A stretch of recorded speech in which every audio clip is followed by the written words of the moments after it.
Bonjour à toutes, bonjour à tous. Merci d'être là ce soir. Donc, je suis Pierre, le fondateur d'Illico Veto. Et donc, nous avons le plaisir d'accueillir ce soir Karine, le docteur Karine Monteil, pour présenter un sujet qui nous tient à cœur, qui est l'ostéopathie, chez les chiens et les chats aussi. Donc, le docteur Karine Monteil est diplômé de médecine vétérinaire depuis 2010 de Toulouse. Et donc, elle a débuté sa formation d'ostéopathie en 2013. Et elle est convaincue de cette discipline et de l'importance que ça peut avoir dans certains cas. Donc aujourd'hui, elle va vous présenter le sujet que je viens d'évoquer et Benjamin Braquet sera le modérateur de cette webconférence. Quant à moi, nous nous retrouvons à la fin de la webconférence. Merci à tous d'être là et à tout à l'heure. Un petit mot avant de laisser la parole au docteur. Comme vous avez l'habitude peut-être maintenant, vous pouvez dès le départ poser vos questions dans l'onglet Converser qui est en bas de votre écran. Moi, je pourrai les voir, les récupérer. On les posera plutôt à la fin pour laisser le docteur Monteil dérouler sa présentation. Et à la fin, on reviendra sur vos questions pour qu'elle puisse y apporter des réponses. Donc, n'hésitez pas à les mettre quand même dans le chat et on les posera à la fin. Voilà, c'est à vous, docteur. Merci beaucoup. Alors, bonjour à tous. Merci d'être là pour parler ostéopathie chez le chien et le chat. Donc, pourquoi aujourd'hui on va parler d'ostéopathie pour les chiens et les chats? Vous allez voir que c'est quelque chose qui commence à prendre de la place dans la médecine vétérinaire. Et face à plein de questions, plein d'interrogations, il me semblait intéressant de pouvoir apporter quelques précisions sur la pratique. Donc, la présentation, Pierre vient de vous la faire, donc je ne vais pas repasser dessus. Et tout d'abord, en introduction, je vais me présenter, et en fait surtout présenter pourquoi je suis arrivée à l'ostéopathie vétérinaire. Alors moi, je suis sortie de l'école vétérinaire de Toulouse en 2009, j'ai passé ma thèse en 2010 et j'ai pratiqué pendant 10 ans en clientèle mixte, c'est-à-dire des petits animaux, donc des chiens, des chats, mais aussi des grands animaux, des chevaux et des bovins. J'ai fait ça pendant 10 ans, donc plutôt dans des régions rurales. Et très rapidement, j'ai été frustrée dans l'exercice quotidien parce qu'il y avait certains cas où j'avais des échecs, comme partout en médecine. Donc, ce que j'appelle échec, ce n'est pas forcément un traitement qui ne fonctionne pas ou pour lequel on n'a pas de réponse. C'est aussi des animaux qui reviennent systématiquement pour la même chose, tous les mois, tous les 2 mois, tous les 3 mois. Donc, pour moi, j'appelle pas ça une réussite thérapeutique. Et à partir du moment où ça va bien sous traitement et dès qu'on arrête le traitement, ça rechute, ça ne me convenait pas. Donc, je n'avais pas de solution satisfaisante déjà pour mes patients, parce que moi, je suis vétérinaire, moi, ce qui m'intéresse, c'est soigner les animaux, pour les éleveurs de chiens ou de chats, et puis, ou alors les propriétaires, même si ce n'étaient pas des éleveurs. Donc, ça, c'était pour les petits animaux, pour les grands aussi, mais aujourd'hui, on va se focaliser sur les petits. Donc, qu'est-ce que j'ai fait? Je suis allée chercher d'autres outils de traitement, des outils complémentaires. À partir de 2013, j'ai commencé à me former à l'ostéopathie. J'avais connu la pratique en ayant recours à l'ostéopathie pour moi-même, suite à un petit accident avec une vache dans une pâture. Et la médecine traditionnelle à l'époque ne m'avait pas du tout convenu, donc j'avais plutôt été chercher autre chose pour soulager la douleur. Et il se trouve que sur moi, ça avait bien fonctionné, donc je me suis dit pourquoi pas. C'est comme ça que je me suis formée à l'ostéopathie. J'ai commencé à mettre en application assez rapidement, donc sur toutes les espèces que je voulais. J'ai eu la chance d'être en clientèle mixte, donc de pouvoir avoir accès à plein d'espèces différentes. Et puis, petit à petit, la pratique a été vraiment grandissante. Et puis, j'ai fini par me faire de l'ostéopathie parce qu'il y avait beaucoup de demandes sur toutes les espèces. Donc, c'est là que j'ai créé Copavet. Et du coup, maintenant, je travaille toute seule en collaboration avec des confrères, mais je travaille dans une clinique au quotidien. Je suis vraiment uniquement dédiée à l'ostéopathie animale. Docteur, je fais juste une coupure parce que c'est vrai qu'on vous entend mal. Il y a Elisabeth qui nous l'a signalé. Alors, c'était bien au début, puis là, ça, je ne sais pas pourquoi, ça, Est-ce qu'il faut que je parle plus fort? Quand je parle comme ça, c'est mieux. le son fait assez étouffé, en fait. Ce n'était pas le cas au début. Donc, je ne sais pas pourquoi. Euh, Essayez là pour voir. Est-ce que si je parle comme ça, c'est mieux? Moi, j'entends moyennement. Alors que tout à l'heure, c'était bon? Ouais, tout à l'heure, c'était mieux. Je sais pas après pour les participants, mais C'est pareil pour moi de mon côté. C'est vrai qu'au début, on entendait plutôt bien et là, on a l'impression que la connexion est moins bonne, ce qui fait que l'on entend, c'est pas forcément audible. ouais, c'est un casque. Alors. Voilà, en fait, j'ai pas changé de connexion. Moi, je vous entends très bien. C'est un casque Euh, filaire ou c'est un casque Bluetooth? non, c'est un casque Bluetooth. Ouais, ça doit être une histoire de connexion, je pense, du Bluetooth, ça. Euh, à mon avis. Désolé, on va essayer de résoudre le souci. C'est les inconvénients du direct, Benjamin. Bah, en Ça, visio, ouais, ça arrive assez souvent. bah, Ouais. surtout que ça fait 20 minutes qu'on Ben, discute et qu'on s'entend. Donc, ben là, là, Là, ça c'était un petit peu mieux. mieux, là, ouais. là, c'était un petit peu mieux. Ouais, Donc, tout à fait. je reste comme ça ou je branche en filaire? Alors, je pense que filaire, ce serait mieux, à mon avis. Oui. Ok, Il y a on va moins de tenter. risques. Il y a moins de risques avec le filaire, ouais.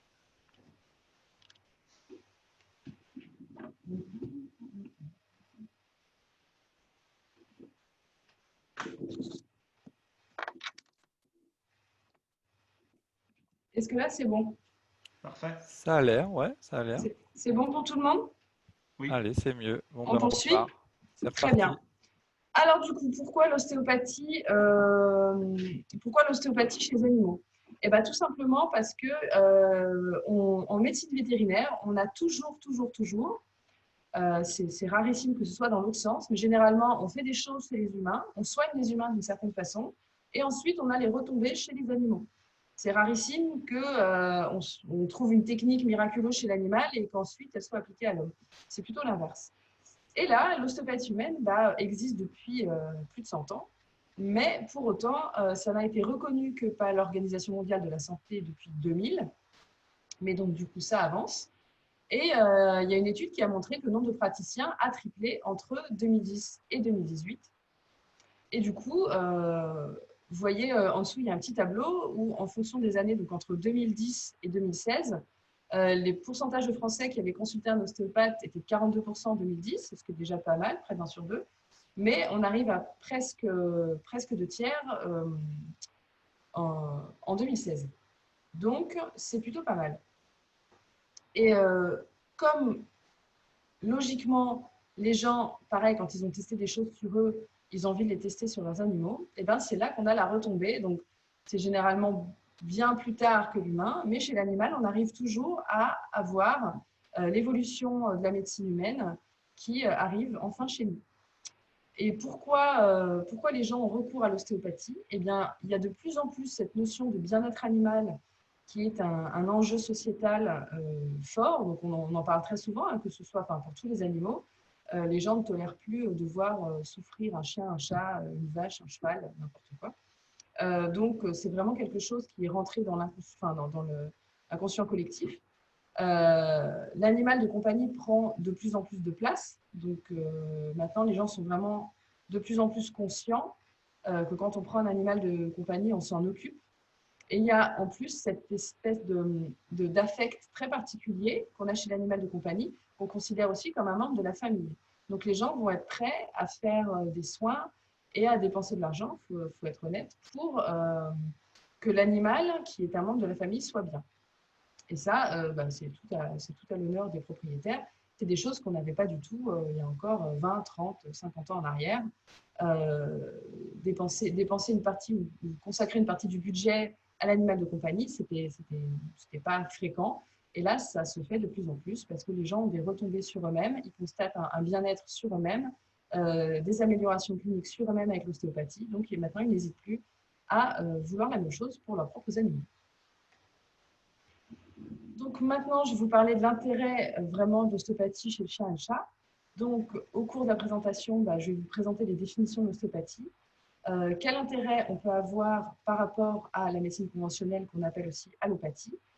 On va parler des différentes pratiques. Donc, je vais vous présenter vraiment succinctement ce qu'il faut bien considérer comme de l'ostéopathie et ce qui n'est pas de l'ostéopathie pour vraiment être carré sur les termes qu'on emploie. Ensuite, je vous parlerai des différents types d'ostéopathie parce que là, c'est pareil, ce n'est pas clair pour la majorité des gens. Puis, on passera à quelque chose de très pratique parce que c'est quand même le but. Les applications chez le chien et le chat. Et avant de conclure, on fera un petit bilan pour savoir quand est-ce qu'il faut consulter. Donc, c'est aussi ça qui vous intéresse probablement ce soir, de savoir quand est-ce qu'il faut amener son chien chez le vétérinaire ostéopathe. Donc, tout d'abord, les définitions. Alors, l'ostéopathie, qu'est-ce que c'est? C'est une méthode de soin, donc déjà, le but, c'est de soigner, qui s'emploie à déterminer et à traiter, donc ça, c'est important. Donc, on détermine, ça veut dire que d'abord, on fait un diagnostic, et ensuite, on traite les restrictions de mobilité qui peuvent affecter l'ensemble des structures physiques. Donc ça, la deuxième partie de la définition est très importante. J'insiste sur les restrictions de mobilité parce que l'ostéopathie, le but, ce n'est pas de remettre les structures en place. Petite explication, quand on dit « j'avais une vertèbre de déplacer », c'est impossible. Quand on a une vertèbre de déplacer, c'est chirurgical. Donc, il y a qu'un chirurgien, orthopédiste, voire neurologique qui peut s'en occuper. Ce sont des chirurgies qui sont très lourdes. Et donc, il est vraiment important de faire la différence. Par contre, ce qu'on peut observer, c'est quand on a des tensions. Le son, c'est reparti là. C'est reparti. Ouais, c'est redevenu un peu étouffé. C'est vrai qu'on n'entend plus beaucoup et Julie et Elisabeth qui ont le même souci. Alors, est-ce que c'est le câble, le branchement? Le câble, il est neuf en fait. Donc, le casque est neuf et le câble est neuf. Ouais. Et là, on n'entend pas du tout? On entend, mais c'est à peine audible, ouais. C'est assez étonnant parce que c'était bien au début, puis finalement ça. Pierre aussi, c'est pareil?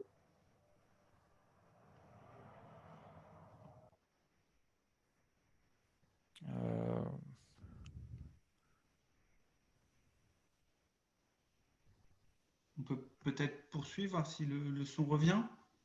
Est-ce qu'on m'entend de nouveau ou pas? Ah, c'est pas génial. Alors, je vais juste faire quelque chose. Une seconde, je vais arrêter le partage d'écran. Hop.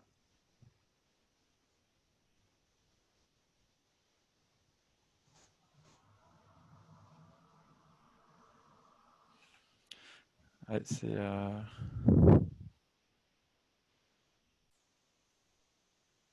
Désolé à tous les participants.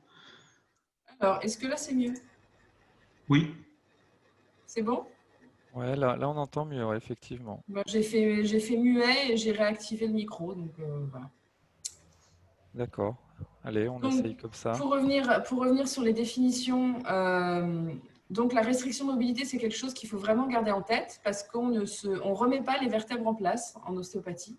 Quand vous avez une vertèbre qui va subir, donc ça c'est ma vertèbre, quand vous avez une vertèbre qui va subir des contraintes musculaires suite à un traumatisme quelconque ou un animal qui a mal quelque part, la vertèbre va avoir tendance à prendre une position qui reste physiologique, mais qui n'est plus particulièrement dans l'axe. Donc, elle peut tout à fait, une vertèbre peut bouger dans tous les sens, hein, dans les trois plans de l'espace. Et donc, il va avoir une position dans laquelle la vertèbre est plus confortable. Donc, elle va y rester. Donc, elle va réussir à bouger, à force, elle va réussir à bouger dans un sens, mais elle ne va plus bouger dans le sens qui n'est pas confortable. Donc, c'est ça, c'est une restriction de mobilité dans un sens. Et c'est ça qu'on soigne en ostéopathie. C'est la restriction de mobilité. C'est absolument pas, le but n'est absolument pas de remettre des vertèbres en place. Ça, j'insiste fortement. Donc, on fait bouger ce qui ne bouge plus. C'est tout. C'est uniquement ça.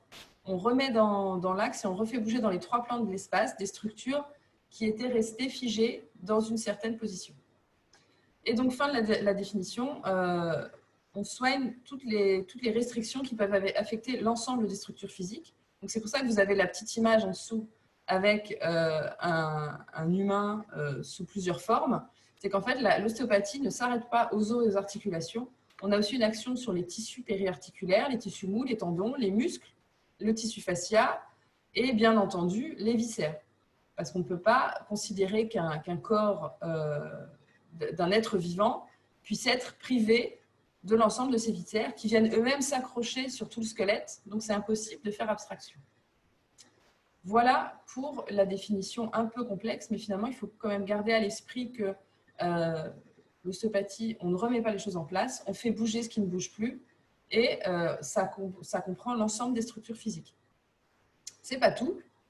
Quand on soigne un animal par ostéopathie, c'est une médecine qu'on dit holistique, donc qui prend en compte l'individu dans sa globalité, donc physique, comme je viens de vous dire, mais aussi environnementale. Il y a certaines contraintes environnementales qui vont avoir des répercussions directes sur le corps de l'animal. L'environnement, ça peut être tout bêtement où est-ce qu'il habite, ça peut être son activité physique ou sa non-activité physique, il y a des animaux qui ne bougent pas du tout, les chats en appartement par exemple, ou ça peut être l'alimentation, enfin tout plein de facteurs environnementaux qui peuvent avoir une action sur l'animal. Et donc en ostéopathie, on va essayer de diagnostiquer toutes les lésions qui peuvent être inhérentes à un animal et ensuite de faire le bilan sur ce qui pourrait améliorer son état de bien-être, de mobilité, et puis supprimer la douleur au maximum, parce que c'est vraiment le but. C'est pour ça qu'on emmène son animal chez le vétérinaire. Enfin, il y a certaines personnes qui me demandent comment j'arrive à sentir en ostéopathie. Tout bêtement, en me mettant à un niveau de concentration différent. Donc là, vous voyez cette petite chaîne qui s'appelle Fouine. C'est la chaîne d'un éleveur. Donc, je suis allée chez l'éleveur manipuler un taureau. Et juste après, j'ai manipulé son chien. Donc, comme le chien était là, je me suis assise dans l'étable. Vous voyez, il y a une botte de foin derrière. Et la chienne, c'est un endroit où elle a l'habitude d'être. Donc, pas de problème pour la chienne. Je n'ai pas eu besoin de la monter sur une table, de mettre une blouse ou quoi que ce soit. La chienne était là. Donc, je me suis adaptée à l'environnement. Et donc, même s'il y a des bruits autour, même si je ne suis pas dans ma clinique avec mon petit arsenal thérapeutique, le fait que je me mette à un niveau de concentration différent, j'arrive à sentir certaines structures, enfin même toutes les structures, et j'arrive à sentir les fameuses restrictions de mobilité dont je vous ai parlé juste avant. Un exemple, pour que ce soit plus concret pour vous, c'est par exemple quand vous touchez votre main, vous serrez la main de quelqu'un, vous allez sentir une main, savoir si c'est dur, si c'est chaud, c'est moite, voilà, la main est froide si c'est l'hiver, c'est chaud si c'est l'été. Donc, vous n'avez pas un pouvoir particulier, vous arrivez juste à sentir certains paramètres de la main de votre ami que vous allez serrer, avant la période Covid, bien entendu. Sauf maintenant, si vous vous mettez vraiment à un niveau de concentration différent, que vous posez vos doigts à l'entrée de votre poignet et que vous vous concentrez très fort, vous fermez vos yeux, vous faites un petit peu le calme, vous allez réussir à sentir votre pouls. Alors que votre pouls, c'est quoi? C'est juste une infime quantité de sang qui passe dans une veine qui est grosse comme du papier à cigarette. Donc, globalement, on n'est pas censé la sentir. Parce que si vous vous mettez à un niveau de concentration adapté, vous allez arriver à sentir des choses beaucoup plus fines que ce que vous sentez juste quand vous dites bonjour à quelqu'un. Et l'ostéopathie, c'est exactement ça. Au début, on apprend à sentir le pouls, et puis après, on apprend à sentir des choses de plus en plus fines, ce qui fait qu'à la fin, on a un super outil dans les mains pour pouvoir sentir tout ce qui coince chez l'animal.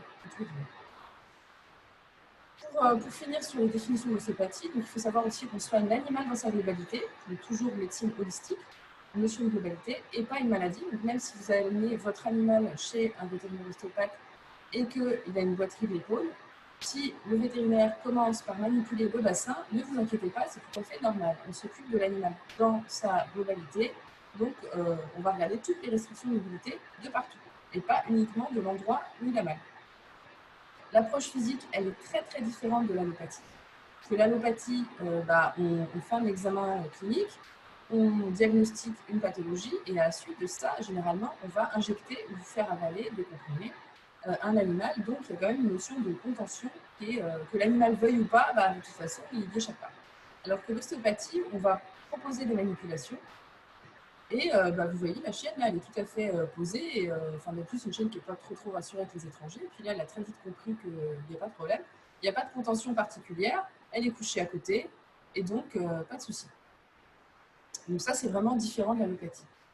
Ensuite, il faut savoir que la consultation va juste donner un coup de pouce. Donc moi, en tant qu'ostéopathe, je vais remobiliser des structures qui étaient moins mobiles. Et du coup, ensuite, l'organisme va se rééquilibrer tout seul pendant les jours qui suivent. C'est aussi pour ça, pour les gens qui connaissent l'ostéopathie, si vous allez chez l'ostéopathe, dans les 24, 48 ou 72 heures après, généralement, on est un peu cassé parce que l'organisme doit refaire toute la balance. On lui a demandé de changer d'équilibre en très peu de temps, 45 minutes, 1 heure, une consultation. Donc, il faut que l'organisme se réadapte ensuite. Et pour finir, il faut savoir que plusieurs séances peuvent être nécessaires si ce sont des pathologies anciennes ou chroniques. Voilà, ça peut aller jusqu'à 2, 3 séances. Et ensuite, pour un suivi, c'est un peu à la demande de l'animal.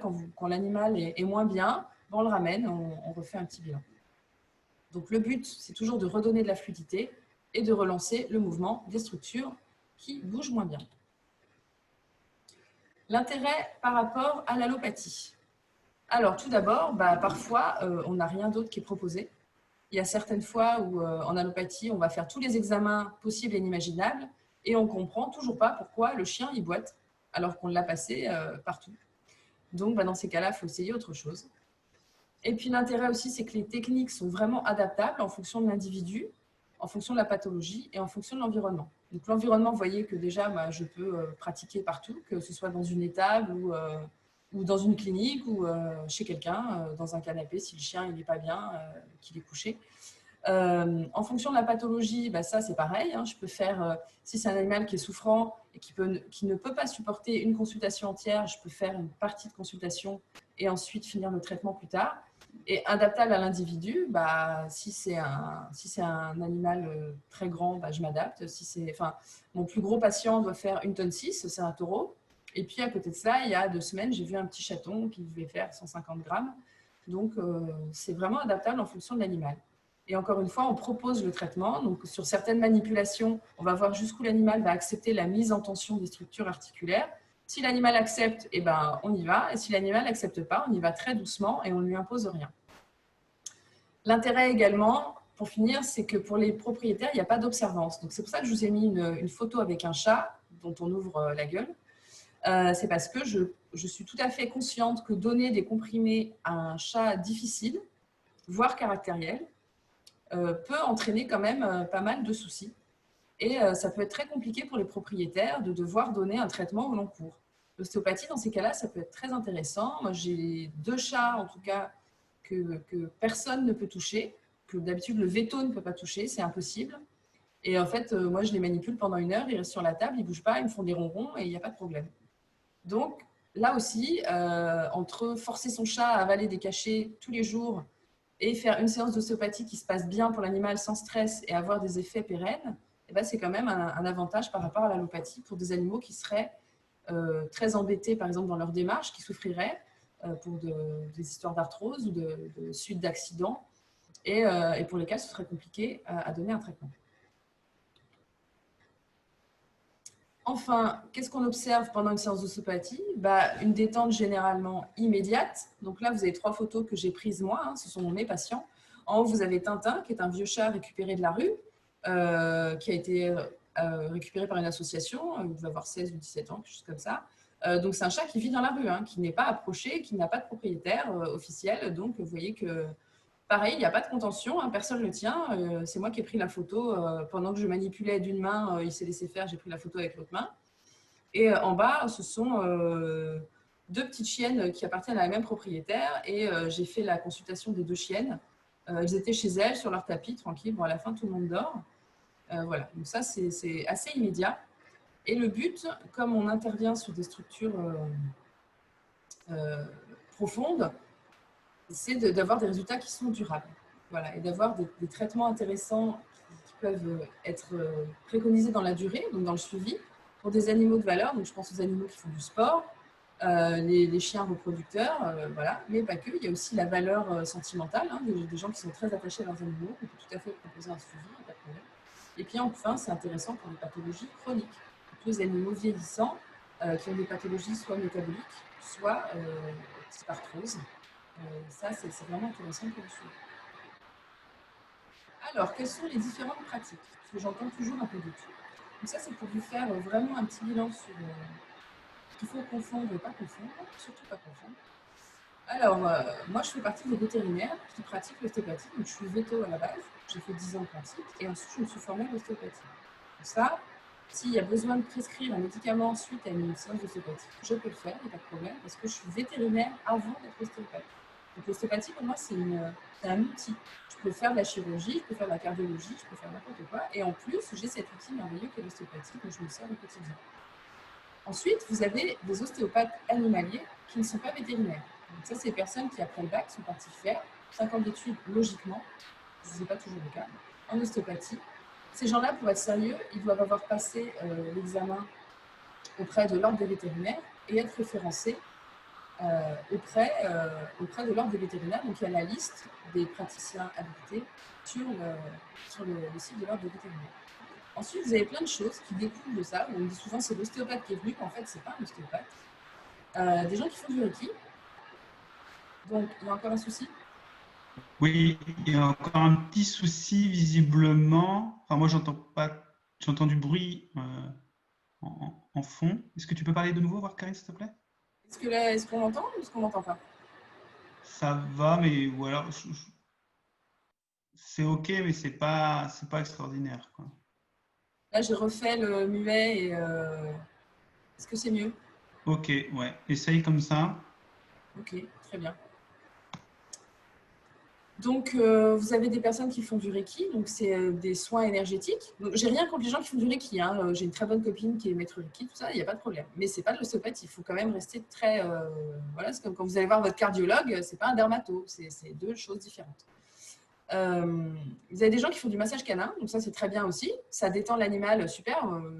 En tant qu'humain, quand nous on va se faire masser par quelqu'un qui masse très bien, ça détend super. Ça peut retirer beaucoup de tensions superficielles, musculaires et même profondes, mais ce n'est pas de l'ostéopathie. Et enfin, des gens qui font de la communication animale. Ça, c'est pareil. Moi, je ne suis pas formée à la communication animale, mais j'ai des gens qui m'ont rapporté des choses assez bluffantes, donc pourquoi pas. Je ne suis pas du tout fermée à toutes ces choses-là. Mais encore une fois, quelqu'un qui communique avec un cheval, ce n'est pas quelqu'un qui fait de l'ostéopathie. Donc, il faut vraiment, en tant que propriétaire d'animaux, vous soyez assez carré là-dessus. Enfin, quand vous voulez quelque chose pour votre animal, il faut que vous puissiez vraiment être au courant de qui vous allez voir, quel praticien et pourquoi, à quel type de professionnel vous avez affaire. Alors. Les différents types d'ostéopathie maintenant. Donc, on a plein d'outils en ostéopathie pour agir sur les animaux. Là, sur les photos, vous avez 2 photos. Donc, un où je manipule le crâne et un où je manipule le sacrum, donc le dernier os avant la queue, chez des chats. Donc, vous voyez, c'est pareil, ces chats-là, ils n'ont pas de contention particulière. Personne ne les tient, ils sont couchés, ils sont très contents, tout va bien. Et donc, je vous ai répertorié les différents types d'ostéopathie. Donc, il y en a 6.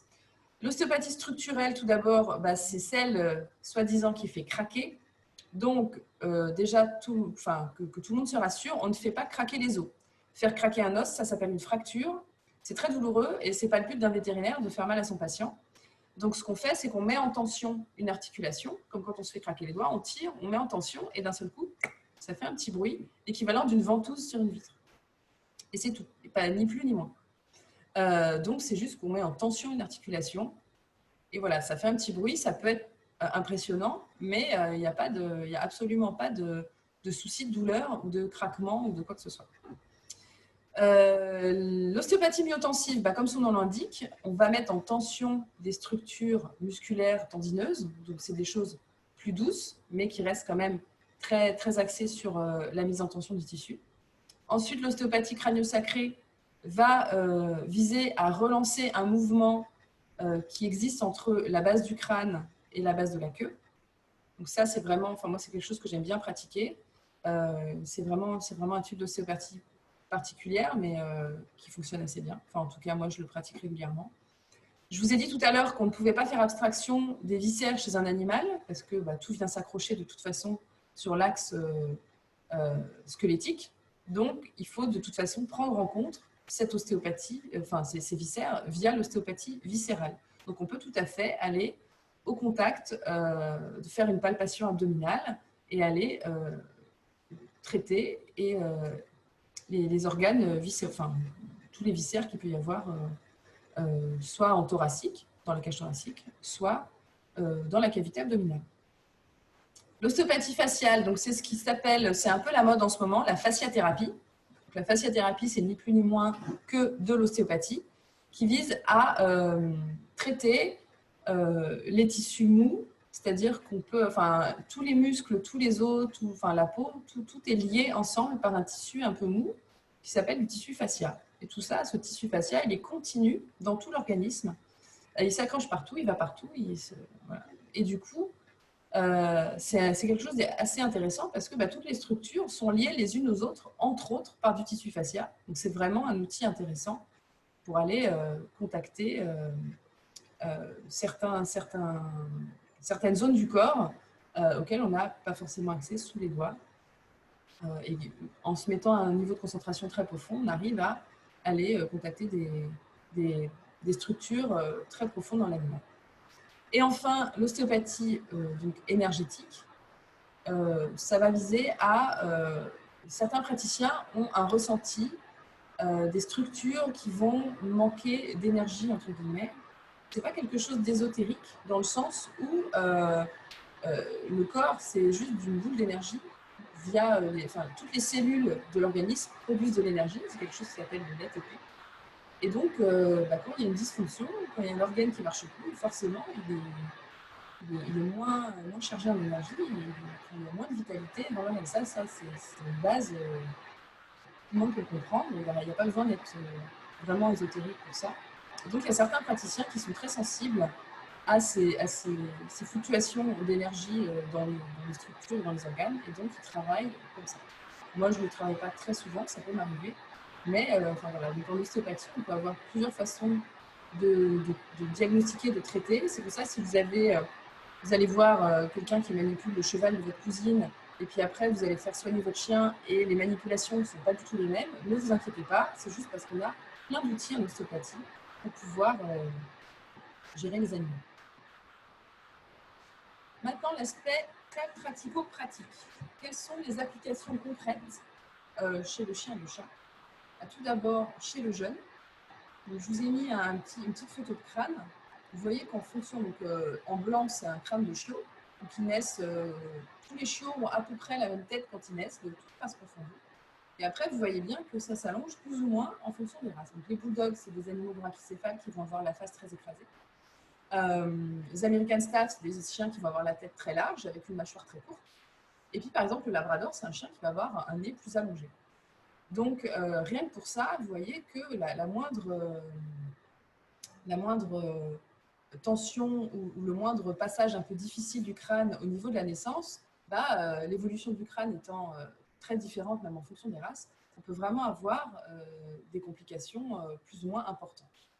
Donc, les premières applications sont vraiment savoir si le chiot a eu une naissance difficile ou pas, y compris les chiots qui naissent par césarienne. Donc ça peut être une indication importante parce que ce n'est pas quelque chose de physiologique.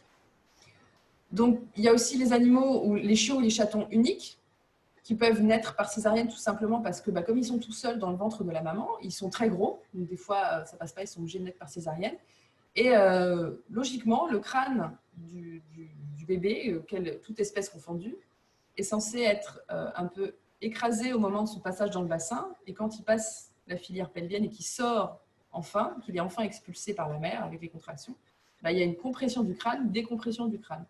Et c'est quelque chose de physiologique. Quand cette compression ne se fait pas, il peut y avoir des tensions résiduelles qui se créent et donc l'animal peut avoir des problèmes de tétée pour les chiots essentiellement, ou après des problèmes de développement de la mâchoire. Il ne faut pas oublier tous les animaux petits qui ont été traumatisés ou écrasés pendant la croissance, parce que de toute façon, tout choc qui arrive pendant la croissance peut avoir des répercussions. Les animaux dont je vous parlais qui peuvent avoir des difficultés à la tétée, donc ça, c'est vraiment une indication très très importante en ostéopathie. Ensuite, chez les animaux, vous pouvez avoir, chez les tout petits, vous avez souvent des animaux qui vont partir en diarrhée, qui vont faire des pneumonies par fausse déglutition. Donc ça, c'est pour les animaux qui sont complémentés en biberon, par exemple, quand vous avez des portées très nombreuses. Et donc, le fait d'avoir été malade tout petit, ça peut les arrêter dans leur croissance. Là, encore une fois, l'ostéopathie, ça peut être un bon moyen de relancer le mouvement sur des structures qui ont été un peu chamboulées lors de la maladie Et donc, l'animal peut reprendre une croissance correcte suite à la séance. Et enfin, la codectomie, donc la coupe de queue, ça se fait plus trop, mais il y a encore des races chez lesquelles ça se fait. Et bien entendu, on coupe des vertèbres. Hein, donc, il y a forcément des tensions qui se créent à l'autre bout. Enfin, les vertèbres, ça va de la queue jusqu'à la tête. Et quand on tire d'un côté, forcément, le collier de perles, il remonte jusqu'au bout et ça peut entraîner des problèmes tout le long de la colonne. Ce n'est pas forcé, mais ça peut. Chez l'adulte, donc là, je vous ai mis une magnifique photo d'Erich Wolfhound, qui est un des chiens les plus grands du monde. Eh bien, les applications chez le chien ou le chat, mais chez le chat, on a rarement des races géantes. Donc, c'est quand même moins marqué que chez le chien entre le Chihuahua et la Erich Wolfhound. Vous avez l'intérêt d'entretenir les chiens qui ont une croissance rapide, y compris à l'âge adulte, parce que c'est important. Malgré tout, les races géantes, c'est une chose, mais les animaux qui sont de taille tout à fait normale ont tout à fait le droit, parce que quand ils grandissent, quand ils font du sport, quand ils jouent à la balle et qu'ils retombent mal, ou alors quand ils vont faire les fous avec d'autres chiens, il y a forcément, comme nous, hein, comme tout être humain, ils ont forcément des moments où, dans leur vie, ils prennent des chocs, ou alors ils ont un changement brutal, ils déménagent, ou ils ont un changement d'alimentation, ou encore autre chose. Donc, ça peut être vraiment intéressant de partir du principe qu'un animal, c'est un être vivant, c'est un organisme qui est en perpétuelle modification, et que de temps en temps, c'est bien de faire un petit check-up, tout comme on emmènerait sa voiture à la révision avant qu'elle tombe en panne. Donc, en plus des races géantes, je vous ai parlé juste avant des races brachycéphales, donc des animaux qui ont la tête très écrasée. Là, on arrive quand même à augmenter le confort respiratoire. Donc, c'est hors de question de dire que l'ostéopathie peut remplacer une chirurgie, par exemple, d'un voile du palais quand c'est beaucoup trop long. Par contre, on arrive à gagner 20, 30, 40% de confort sur des animaux brachycéphales en les manipulant régulièrement. Donc, quand on prend un animal brachycéphale, les petits bulldogs, les petits carlins, il faut s'attendre de toute façon à ce que ce soit un animal qui présente des problèmes un jour ou l'autre. Et donc, c'est vraiment intéressant de pouvoir se dire qu'on va partir sur un suivi ostéopathique 1 fois par an, 2 fois par an pour le confort du chien. Bien entendu, ensuite, les chiens de sport, parce que c'est des chiens qui sont très sollicités, ce sont des athlètes, donc que ce soit des chiens de course comme les lévriers, que ce soit des chiens d'agility, que ce soit des chiens de traîneau, que ce soit tous les sports possibles et inimaginables. Vous avez ensuite les chiens qui interviennent pour le travail et la chasse. Il ne faut pas oublier que la chasse, c'est quand même une période très courte de l'année. Donc le chien, pendant toute l'année, il ne fait pas grand-chose. Et d'un seul coup, à l'automne, bim, on lui demande de faire des efforts monstrueux, d'aller courir toute une journée sans boire. Vous voyez des grandes périodes quand ils partent en battu. Il y a des grands moments de la journée où ils ne boivent pas. Bien sûr, on leur donne à boire après, dès qu'on les récupère, mais il peut leur arriver de ne pas boire pendant un moment. Donc, c'est pour l'organisme, c'est un stress qui est particulier. Les chiens de travail, donc les chiens policiers, les chiens de recherche en montagne, tout type de chiens. Et enfin, ce qui est intéressant aussi, c'est de ne pas hésiter à montrer ou à demander conseil à un ostéopathe quand le chien a subi une chirurgie ou un traumatisme, quelle qu'elle soit. Même une chirurgie de convenance, une stérilisation, peut entraîner des tensions. La cicatrice peut entraîner des tensions qui peuvent avoir des répercussions plus tard, généralement pas quand l'animal est jeune, mais plus tard. Et comme je vous ai dit qu'on pouvait tout à fait agir sur la sphère viscérale, on peut tout à fait agir sur des cicatrices de castration ou de stérilisation qui pourraient éventuellement gêner l'animal par la suite. Il vaut mieux prévenir que guérir. La suite et fin des applications chez le chat et le chien. La mise bas, donc vous voyez cette magnifique portée de labrador, c'est ma chienne. On en a fait 11, donc ça a été très traumatisant pour elle. La mise bas déjà parce que ça a duré très longtemps, 11 chiots à sortir, c'est très long. Donc c'est un effort de contraction, même au niveau du bassin, ça l'a vraiment embêté. Et puis ensuite, il a fallu s'en occuper, donc il y a une très grosse perte énergétique. Donc elle a beaucoup grossi pendant l'agitation, elle a beaucoup maigri pendant l'allaitement. Tout ça, c'est un stress vraiment pour l'organisme. Et c'est tout à fait indiqué de faire suivre un animal qui a eu comme ça un stress assez important dans sa vie. Ensuite, je vous parle des AVP. AVP, c'est les accidents de la voie publique. Donc ça, les chats sont les champions du monde. Et vous avez aussi les chats parachutistes. Donc le chat parachutiste, c'est celui qui saute du 4e étage. Donc même s'ils sont extrêmement résistants, on dit qu'ils ont 7 vies. Il y en a peut-être même qui en ont plus que ça, parce que des fois, on a des petits miracles en médecine vétérinaire. Mais sur un chat, par exemple, bah, vous voyez la radio qui a eu des multiples broches et vis dans le bassin pour cause de fractures multiples. C'est tout à fait intéressant de pouvoir lever certaines tensions. Donc, sur ce genre de cas, on ne récupérera peut-être pas un chat à 100% de sa vitalité, mais si au moins on peut lui apporter 20, 30, 40, 50% de confort en plus pour le reste de sa vie, eh ben, ce n'est pas négligeable plutôt que de voir son animal souffrir en permanence. Il faut bien entendu penser ensuite aux maladies articulaires évolutives. Donc ça, je pense aux chiens qui souffrent, les chiens de grande taille qui souffrent en vieillissant. Et puis tout bêtement, même si le chien a pas mal, semble pas avoir mal nulle part, bah, quand l'animal vieillit, c'est toujours pareil, c'est toujours intéressant d'aller faire un petit bilan, de voir, il y a forcément des petites tensions, des petites douleurs, même s'il ne se plaint pas. Les animaux se plaignent très rarement.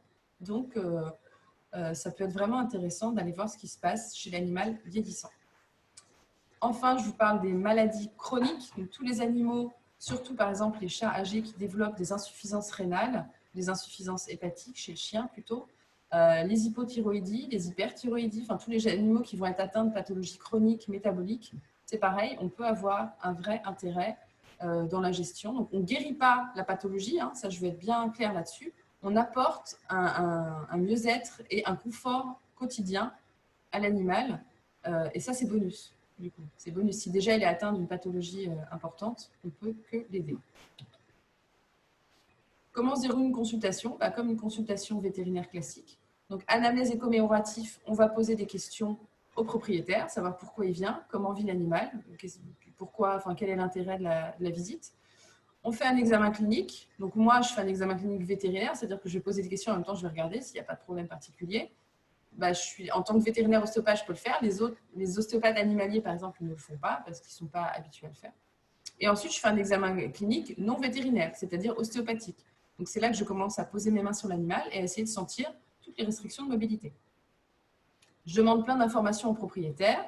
La prise de contact avec l'animal, elle est très douce, c'est-à-dire toujours, c'est l'animal qui décide. Si au début, je vois sur un chat qui est un peu compliqué, s'il ne supporte pas que je mette les deux mains sur lui parce qu'il peut trouver ça un peu stressant, je ne mets qu'une seule main. Et puis, quand il est en confiance, je mets la deuxième. Voilà, donc je diagnostique les lésions ostéopathiques. Ensuite, je les corrige via les différentes techniques que dont je vous ai parlé tout à l'heure, donc structurelles, myotensives, faciales, crânio-sacré, etc. Donc, je corrige les lésions. Je fais toujours, moi, en ce qui me concerne, un compte-rendu écrit en expliquant au propriétaire ce qui semblait anormal chez son animal. Et enfin, s'il y a vraiment besoin de prescrire quelque chose, que ce soit un médicament allopathique, vraiment un médicament chimique, ou alors un médicament en phytothérapie, parce que je fais aussi de la phytothérapie, dans ces cas-là, on en discute avec le propriétaire pour complémenter, toujours dans le but d'améliorer au maximum la santé de mes patients. Est-ce qu'il y a des contre-indications à l'ostéopathie? Oui, tout d'abord quand la personne m'amène un animal et que l'indication est purement médicale ou chirurgicale. Si on m'amène un animal qui s'est fracturé quelque chose ou qui a une luxation de hanche, par exemple, c'est pas moi qu'il faut venir voir. Ça, c'est un chirurgien. Donc, je renvoie immédiatement chez mes confrères. Pendant une anesthésie, je ne fais pas d'ostéopathie sur les animaux qui ont été anesthésiés. C'est trop lourd. L'animal n'est pas dans son état de conscience normal, donc ce n'est pas possible. Si les animaux viennent pour un vaccin et un traitement et que je suis dans la clinique, et ils me disent « Ah, on pourrait lui faire l'ostéopathie le même jour », non, ça fait trop pour l'organisme. C'est trop lourd pour l'organisme à supporter. Si l'animal présente une faiblesse généralisée suite à une hospitalisation, on va attendre, par exemple, s'il sort d'hospitalisation suite à un très gros choc, par exemple, il s'est pris une voiture, on va attendre 2-3 jours qu'il se remette, déjà qu'il reprenne ses esprits, et ensuite, on va agir au niveau ostéopathique. La chimiothérapie, c'est pareil, on attend toujours 2-3 jours parce que ça fait trop lourd pour l'organisme à supporter. Les animaux qui sont en cancer avancé, ça peut être intéressant d'avoir un suivi ostéopathique, mais il faut savoir que comme on relance très fortement la mobilité, le cancer peut évoluer plus rapidement, donc l'animal va vivre mieux, mais peut-être moins longtemps. Donc ça, il faut l'accord du propriétaire aussi, il faut discuter, est-ce qu'on préfère que son animal vive mieux et moins longtemps, ou est-ce qu'on veut le garder un maximum? Dans ces cas-là, on essaie d'adapter. Et pareil, sur l'animal très âgé, c'est un peu le même principe. Comme on demande à l'organisme un regain de vitalité, du coup, c'est assez lourd. Au début, l'animal va péter le feu, mais pas sur un très long terme. Donc, il faut quand même que le propriétaire soit d'accord et prévenu. Quand consulté, on fait le petit bilan. Donc les jeunes et les animaux en croissance, tous les animaux qui ont présenté des chocs ou qui ont été atteints par des traumatismes. Ensuite, on peut tout à fait avoir envie d'apporter du bien-être à son animal et l'entretenir correctement sur toute sa vie, même s'il ne présente pas de pathologie particulière. Les animaux qui vieillissent, ça c'est moi je pense que c'est vraiment intéressant. Tous les animaux qui sont atteints de maladies chroniques et surtout, on n'oublie pas les animaux de sport et les chiens de chasse. En conclusion, vous avez vu que finalement, l'ostéopathie c'est pour tous les animaux, pour tous les âges et pour tous les stades physiologiques. Donc ça ne se substitue pas en revanche à la médecine vétérinaire. Ça, c'est sûr et certain. Moi, je ne suis pas anti-véto. Hein. Je travaille dans des cliniques. Donc, on se met en accord avec mes confrères et mes consoeurs pour toujours garder en tête cet aspect-là. Ensuite, il ne faut pas hésiter à demander conseil. Si vous voyez votre vétérinaire, il ne faut pas hésiter à lui demander est-ce que vous connaissez un ostéopathe. Souvent, ils connaissent en fait. C'est juste que si vous ne leur demandez pas, peut-être qu'ils ne vont pas oser vous le proposer. Enfin, il y a toujours un petit non-dit. En fait, les gens n'osent pas forcément demander, les vétérinaires n'osent pas forcément proposer. On ne sait jamais trop comment ça va être accueilli. Et il ne faut pas hésiter à demander conseil. Et ensuite, il y a des choses très intéressantes aussi qu'on peut faire en association avec la phytothérapie, l'aromathérapie, en complément, sur le long terme, tout ça dans le but d'avoir une vision holistique de l'animal. Voilà pour la présentation sur l'intérêt de l'ostéopathie chez les carnivores domestiques. J'espère que j'ai été assez claire pour vous malgré les petits problèmes de son. Et du coup, on va pouvoir repasser, je pense, aux questions. Merci, Karine. Tout à fait. En tout cas, c'était clair. On a deux questions de Julie. Et puis, on pourra faire aussi la question de Pauline qui nous l'a envoyé par email avant la conférence. Donc Julie, elle a deux questions. La première, est-ce que vous pourriez revenir sur ce qu'est l'allopathie parce qu'elle n'a pas bien entendu. C'est revenu plusieurs fois dans la conférence, mais est-ce que vous pourriez repréciser ce qu'est l'allopathie? Alors, l'allopathie, tout bêtement, c'est la médecine vétérinaire conventionnelle. Donc, c'est quand on prescrit de la chimie. D'accord. Voilà. Okay. Donc alors, vous avez les médecines dites complémentaires, donc l'ostéopathie, la phytothérapie, donc la médecine par les plantes, qui fera l'objet d'un prochain webinaire, l'aromathérapie, donc ça, c'est les huiles essentielles. Et puis, après, tout ce qui va être complémentaire, donc ça reste de la vraie médecine, hein, mais c'est pas ce qu'on apprend de base à l'école vétérinaire.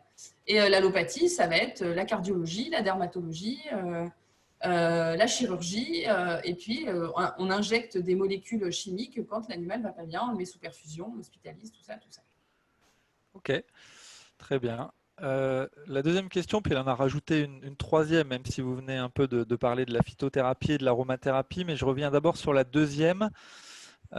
Comment reconnaître chez un chien très actif s'il a besoin ou non de voir un ostéopathe? Donc on a effectivement compris qu'il y avait beaucoup de cas de figure où l'ostéopathie pouvait être utile. J'ai l'impression que Julie, elle veut savoir chez son chien quels seraient les signaux qui pourraient lui faire dire que son chien peut avoir besoin d'une séance d'ostéopathie. Justement, si c'est un animal très actif, si un jour il est un peu moins actif. Mais il faut savoir que là où c'est biaisé, c'est que les animaux ne se plaignent jamais. Ils supportent un seuil de douleur extrêmement élevé. Là, il y a des études qui sont sorties sur le fait que, par exemple, un chien sur 5 présente des signes d'ostéoarthrite. Donc, c'est un peu l'équivalent de l'arthrose, en fait, si vous voulez. Et en fait, il n'y a pas un chien sur 5 qui se plaint. Donc, en fait, ils supportent la douleur, c'est-à-dire qu'ils ont mal au dos. Nous, on a un peu mal au dos le matin, et puis on va se dire « Oh, j'ai un peu mal au dos », mais eux ne le disent pas. Donc, en fait, ils vont vivre comme ça jusqu'au jour où ils vont avoir très, très, très mal au dos, et que là, vraiment, ils ne vont plus pouvoir le gérer. Donc, en fait, c'est pour ça que je parlais d'un changement de comportement, alors. Voilà, un changement de comportement. Tout changement de comportement doit de toute façon faire objet d'une consultation chez le vétérinaire, parce que ça peut être pas forcément que l'ostéo. Mais par contre, sur un chien très actif, je ne sais pas du coup je sais pas si Julie peut nous préciser si c'est un chien de sport, si c'est un chien policier, si c'est juste un chien qui saute partout. Globalement, s'il est très actif, il y a quand même des chances que de temps en temps, il fasse des petits mouvements qui ne soient pas très adaptés et que ce soit intéressant, en tout cas, de pouvoir recadrer tout ça, faire un check-up, en fait, au moins ostéopathique. Mais c'est comme les humains, hein, c'est intéressant d'y aller régulièrement, 1 fois par an, 2 fois par an, pour vraiment pouvoir réguler toutes les petites choses qui ne seraient plus tout à fait en place. Ok, on va attendre de voir si Julie nous précise des éléments sur son chien. Elle avait posé une question au moment où... Alors si, ben justement, elle vient de le poster. Donc c'est surtout 2 chiens qui ont l'habitude de faire 6 heures de balade par jour. Et à côté, ma femelle, on fait de la cani-marche en vue de partir sur de la cani-rando d'ici 1 an. Oui, alors ça, c'est quelque chose qui rentre dans le chien de sport. Ce 6 heures d'activité par jour, c'est énorme. Ouais. Chez les chiens qui descendent du loup, le loup ne fait pas 6 heures de… Même dans la nature, ne s'amuse pas à faire 6 heures de rando par jour. Donc ça, c'est tout à fait c'est super, hein, parce qu'il y a tellement d'animaux qui sont chez eux toute la journée et qui ne bougent pas, que là, c'est vraiment chouette de pouvoir proposer de l'exercice à son animal. Par contre, là, pour moi, ça rentre clairement dans des animaux qui sont plus des chiens, c'est des athlètes. Donc à ce stade-là, effectivement, je pense qu'il est indispensable que les animaux soient vus régulièrement en ostéopathie. Alors Julie précise. Oui, mais même si c'est pas 6 heures d'affilée, c'est quand même, mais c'est très bien. Enfin, c'est merveilleux qu'ils puissent avoir de l'activité comme ça. On voit tellement de chiens qui sont promenés 10 minutes le matin et 10 minutes le soir, et le reste de la journée, ils restent chez eux quand les propriétaires sont au travail. C'est très bien. Mais du coup, 6 heures d'activité par jour, c'est beaucoup. Et du coup, pour moi, ça rentre dans la catégorie des chiens de sport. Ok. Je reviens sur une de ces questions préalables où, alors sans peut-être déflorer les prochaines conférences, mais elle demande qu'est-ce que la phytothérapie et l'aromathérapie et la différence entre les deux. Et dans quel cas sont-ils le plus recommandés? La phytothérapie, c'est globalement la médecine qui s'occupe des plantes. Donc, en fait, on va soigner avec uniquement des plantes naturelles et pas des structures de synthèse. Par exemple, l'aspirine, c'est issu du saule à la base, l'acide salicylique. Et donc, c'est une molécule qui a été copiée du saule, mais maintenant, on la copie chimiquement. Donc, à la base, c'était une molécule tout à fait naturelle qu'on retrouve encore dans certaines plantes, comme la reine des prés. Mais désormais, c'est quelque chose qu'on synthétise uniquement en laboratoire. Donc, quand on prend un sachet d'aspirine, il n'y a plus rien de naturel dedans. Bien qu'à la base, cette molécule était une molécule issue d'une plante. Donc là, quand on fait de la phytothérapie, c'est vraiment la plante qu'on donne. Si je donne de l'acide salicylique issu de la reine, je donne à manger à un chien de la reine des prés, c'est vraiment c'est pour lui donner de l'aspirine, mais naturelle. Ça, c'est la phyto. Et dans la phyto, il y a une branche qui vient en plus, c'est l'aromathérapie. Donc ça, c'est les huiles essentielles. Donc c'est des choses qui sont très concentrées. C'est des parties de plantes qui ont été distillées d'une certaine façon avec une extraction chimique très particulière pour essayer d'extraire les molécules aromatiques, c'est pour ça que ça s'appelle aroma et c'est pour ça que ça sent très fort, qui ont des propriétés très intéressantes qui peuvent être multiples, hein, anti-inflammatoires, antidouleurs, antispasmodiques, antibactériennes. Enfin, en fait, on retrouve la même chose que la chimie, mais de façon naturelle. Voilà. Ok. On a Joël aussi qui vient de poser une question. Bonsoir, est-ce que les marches d'escalier sont un motif de consultation? 25, elle précise. 25 marches. Ça dépend comment l'animal le vit, ça dépend quel chien c'est. Si c'est un teckel, bah, je vais vous dire oui. Si c'est un chien un peu bas, qu'il a tendance à sauter les marches, bah, de temps en temps, il va peut-être en rater une. Si c'est un chien de taille moyenne, un labrador qui monte gentiment, voilà, c'est un labrador.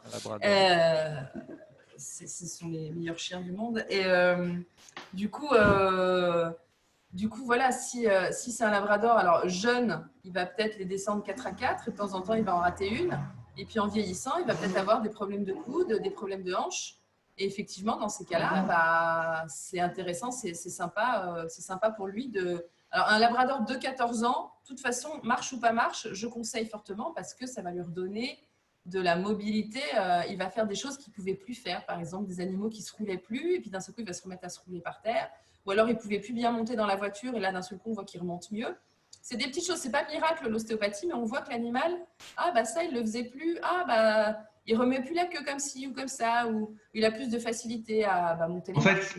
Karine, ça rejoint un peu ce que tu disais tout à l'heure par rapport aux humains. C'est-à-dire que les humains, ils peuvent connaître ce genre de problème et après avoir été chez son ostéopathe, c'est une personne un peu âgée, peut-être on retrouve une certaine mobilité. Enfin, je ne sais pas Bien si on peut sûr. faire le Ah même mais parallèle. totalement. En fait, le but, comme je l'ai dit plusieurs fois dans la présentation, le but de l'ostéopathie, c'est redonner de la mobilité aux structures Ok. figées. Donc, quoi qu'il en soit, un labrador qui a 14 ans, mais même pas un labrador, un animal qui est vieillissant, forcément, le corps se raidit. C'est physiologique parce qu'il y a moins d'eau, les articulations sont moins souples, il y a moins de collagène. Enfin, c'est pour ça que les femmes âgées rident. Enfin, c'est physiologique, c'est comme ça pour tout le monde, il n'y a pas de secret. Et donc, nous, on essaye de relancer un petit peu ce mouvement-là pour réapporter du confort. Donc, si l'animal, si à 14 ans, il a un peu de mal à monter les marches, c'est tout à fait indiqué. Même s'il n'a pas de mal à monter les marches, ça peut être fortement indiqué. Et vous savez combien vous êtes à avoir cette spécialité vétérinaire et ostéopathe? Et on trouve De facilement rien. près de chez soi. Avec plaisir, Joël. Oui, alors c'est pour ça. Alors, pour trouver des ostéopathes sérieux, il y a le site de l'Ordre des vétérinaires, donc c'est ouvert à tout le monde. Donc, sur le site de l'Ordre des vétérinaires, il y a une liste avec les vétérinaires pratiquant l'ostéopathie, donc les gens comme moi. Et il y a une autre liste, si jamais on ne trouve pas de vétérinaire qui pratique l'ostéopathie dans son coin, on peut tout à fait aller regarder la liste des ostéopathes animaliers qui ont passé leur diplôme auprès de l'ordre. Donc, c'est des gens qui sont sérieux, qui ont fait la formation en entier et puis qui pratiquent sous couvert de l'ordre des vétérinaires. Et là, ça fait une liste de praticiens. Voilà. Mais dans un premier temps, je conseille, quoi qu'il en soit, de demander d'abord à son veto. Tout bêtement. Le veto qui suit le chien, il a peut-être des confrères, des consoeurs à recommander avec qui il travaille. Moi, c'est ce que je fais. Moi, je travaille toute seule. Par contre, toutes les 2 semaines ou toutes les 3 semaines ou toutes les semaines, je vais dans une clinique avec des consoeurs que je connais, des confrères, des consoeurs que je connais. J'en ai encore eu au téléphone tout à l'heure. Ils me disent, j'ai des animaux qu'il faudrait que tu vois de mes patients. Est-ce que tu peux venir? Et je me rends dans la clinique et je vais consulter pour ce vétérinaire-là, ces animaux-là.